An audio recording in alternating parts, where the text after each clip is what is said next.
Welcome to ஃபுட்டாசம். இன்றைக்கி நம்ம என்ன செய்ய போகிறோன்னா நூக்கல் சாம்பார் நம்ம செய்ய போகிறோம். இது எல்லாருமே அடிக்கடி செய்கிறது கிடையாது, ஆனால் ரொம்ப டேஸ்ட்டாக இருக்கும். நீங்கள் செஞ்சு பாருங்கள். ஒயிட் ரைஸ்க்கு, சப்பாத்தி, தோசை எல்லாத்துக்குமே ரொம்ப நல்லாயிருக்கும். இது எப்படி செய்கிறது வீடியோவில் பார்க்கலாம் வாங்க. அதுக்கு முன்னாடி எங்கள் சேனலை நீங்கள் மறக்காமல் சப்ஸ்கிரைப் பண்ணுங்கள். பக்கத்தில் இருக்க நோட்டிஃபிகேஷன் பெல்லையும் கிளிக் பண்ணிக்கோங்க. ஃபஸ்ட்டு நம்ம பருப்பெல்லாம் வேக வச்சுக்கலாம். இப்போ ஃபஸ்ட்டு நம்ம துவரம்பருப்பு ஒரு அரை கப் நம்ம எடுத்துக்கலாம். ஏன்னா நம்ம 2 நூக்கல் தான் போடுறோம். அதனால் நூக்கல் அதிகமாக இருக்கணும், பருப்பு கம்மியாக இருக்கணும். அதனால் அரை கப் துவரம்பருப்பு எடுத்துக்கலாம். அதை நல்லா வாஷ் பண்ணிவிட்டு அரை கப்புக்கு நம்ம 1 கப் தண்ணி வச்சா போதும்.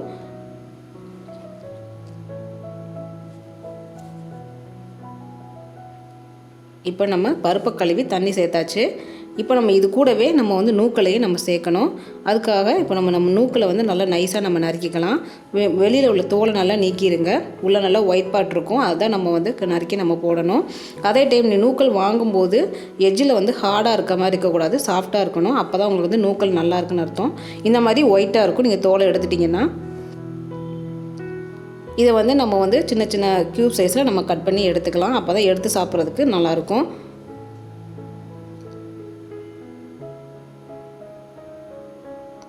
நூக்கல் நிறையா போட மாட்டாங்க, 2 இல்லாட்டி 3க்கு மேலே அதிகமாக சேர்க்க மாட்டாங்க.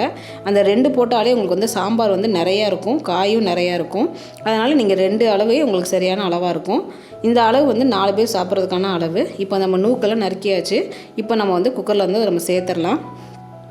இல்லை நான் குக்கரில் சேர்க்கல, நம்ம டேரெக்டாக நம்ம கடாயில் நம்ம வதக்கிட்டு நான் சேர்த்துக்கிறேன்னா நீங்கள் அந்த மாதிரி கூட நீங்கள் செஞ்சுக்கலாம்.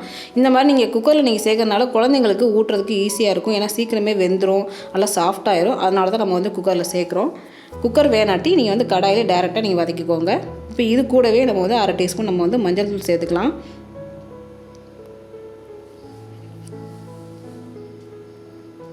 மஞ்சள் தூள் சேர்த்துட்டு நல்லா மிக்ஸ் பண்ணிவிட்டு அதுக்கப்புறமா ஒரு 1/4 டீஸ்பூன் அளவுக்கு, 1/4 டீஸ்பூன் அரை டீஸ்பூன் அளவுக்கு நம்ம உப்பு சேர்த்துக்கலாம். ஏன்னா அந்த நூக்கலில் சாறுறதுக்காக.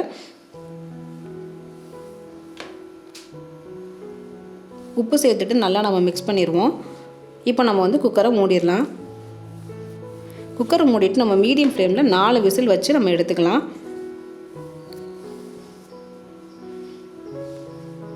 இப்போது அது வெந்தாச்சு. நம்ம கடாயில் நம்ம தாளித்து விட்டுடலாம். கடாயில் 1 டேபிள் ஸ்பூன் எண்ணெய் ஊற்றிட்டு, எண்ணெய் நல்லா காஞ்சதுக்கப்புறமா கடுகும் உளுந்தும் ஒரு அரை டீஸ்பூன் நம்ம போட்டுக்கலாம். கடுகு உளுந்து நல்லா பொரிஞ்சதுக்கப்புறமா நம்ம ஒரே ஒரு வரமிளகாயை கிள்ளி போடலாம். இல்லை நீங்கள் பச்சை மிளகா சேர்க்கறனா கூட நீங்கள் பச்சை மிளகா சேர்த்துக்கோங்க.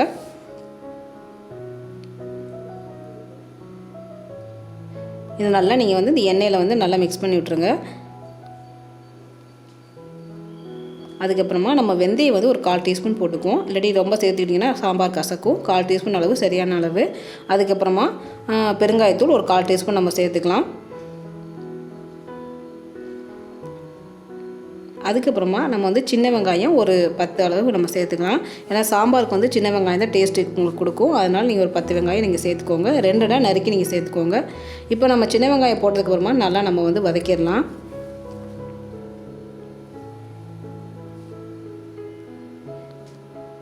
இப்போ சின்ன வெங்காயம் வதங்கினதுக்கப்புறமா நம்ம கொஞ்சமாக நம்ம கருவேப்பிலை சேர்த்துக்கலாம். கருவேப்பிலை போட்டு நல்லா நம்ம வதக்கிடலாம்.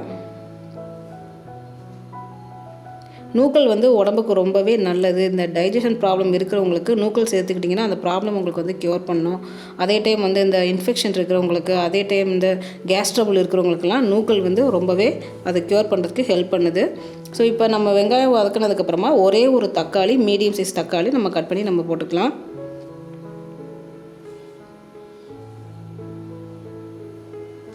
இப்போ இந்த தக்காளி நல்லா குழைய வேகணுங்கிறதுக்காக நம்ம ஒரு அரை டீஸ்பூன் நம்ம உப்பு சேர்த்துக்கலாம்.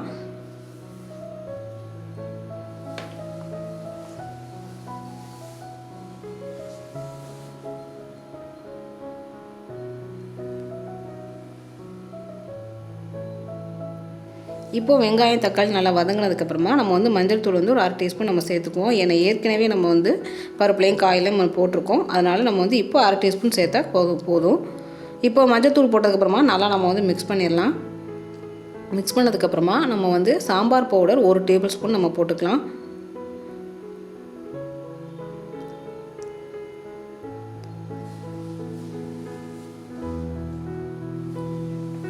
அதுக்கப்புறமா தனி மிளகாய் தூள் ஒரு 1/4 டீஸ்பூன் நம்ம போட்டுக்கலாம். இப்போ இந்த சாம்பார் பவுடரும் தனி மிளகாய்த்தூள் போட்டதுக்கப்புறமா நல்லா நம்ம வந்து இந்த எண்ணெயிலே நல்லா நம்ம வதக்கிடணும். அப்போ தான் உங்களுக்கு சாம்பார் வந்து நல்ல டேஸ்ட்டாக இருக்கும், வாசமாகவும் இருக்கும் உங்களுக்கு. இப்போ நம்ம வந்து புளி வந்து கரைச்சி ஊற்றிடலாம். புளி வந்து ஒரு சொலன்னு சொல்லுவாங்கள்ல அந்த அளவு, அதாவது சின்ன ஒரு நெல்லிக்காய் அளவு, அரை நெல்லிக்காய் அளவு நம்ம எடுத்துக்கலாம். அதை நம்ம வந்து கெட்டியாக நம்ம கரைச்சி ஊற்றிடலாம்.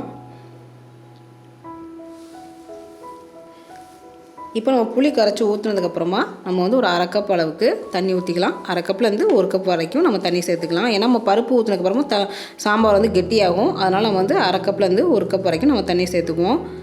இப்போது நம்ம சாம்பாருக்கு தேவையான உப்பு நம்ம சேர்த்துக்கலாம். இப்போது நான் உப்பு போட்டதுக்கப்புறமா நல்லா நம்ம மிக்ஸ் பண்ணிவிட்டு அது 1 மினிட்டாவது நல்லா நம்ம கொதிக்க விடணும். இப்போ நம்ம குக்கரை ஓப்பன் பண்ணி நம்ம பார்க்கலாம். சாம்பாருக்கு வந்து பருப்பு வந்து ரொம்ப குழைய வேகக்கூடாது. கொஞ்சம் முக்கால் வேக்காடாக இருந்தால் தான் உங்களுக்கு வந்து சாம்பார் வந்து நல்ல டேஸ்ட்டு கொடுக்கும். இப்போ நம்ம வேக வச்சுருக்கிற அந்த சாம்பாரையும் அந்த நூக்களையும் நம்ம வந்து இதில் சேர்த்துடலாம், கடாயில் நம்ம சேர்த்துடலாம். நீங்கள் வந்து இந்த சாம்பார் பவுடர் தனி மிளகாய்த்தூள் பவுடர் சேர்த்ததுக்கு அப்புறமாவே நீங்கள் வந்து நூக்கல் வந்து நீங்கள் சேர்த்துக்கோங்க. குக்கரில் சேர்க்காதவங்க, கடாயில் வதக்கணும் அப்படின்னு நீங்கள் நினைக்கிறவங்க, நீங்கள் வந்து சாம்பார் பவுடரும் தனி மிளகாய்த்தூள் போட்டதுக்கப்புறமா நூக்கல் போட்டு நல்லா வதக்கி வெந்ததுக்கப்புறமா நீங்கள் பருப்பு ஊற்றுங்க. இல்லை நான் இந்த மாதிரி நான் செய்கிறேன்னா உங்களுக்கு ரொம்பவே ஈஸியாக இருக்கும். இப்போ நம்ம பருப்பு நூக்கல் சேர்த்ததுக்கப்புறமா நம்ம நல்லா ஒரு 2 நிமிஷம் நல்லா நம்ம கொதிக்க விட்டுறணும். இப்போ நமக்கு சூப்பரான சுவையான நூக்கல் சாம்பார் தயாராகிடுச்சு. இது உடம்புக்கு ரொம்பவே ஹெல்த்தி. நீங்கள் ட்ரை பண்ணி பாருங்கள். செஞ்சு பார்த்துட்டு எனக்கு கமெண்ட் பண்ணுங்கள். இந்த வீடியோ பிடிச்சிருந்ததுன்னா உங்கள் ஃப்ரெண்ட்ஸுக்கு நீங்கள் ஷேர் பண்ணுங்கள், லைக் பண்ணுங்கள். நன்றி.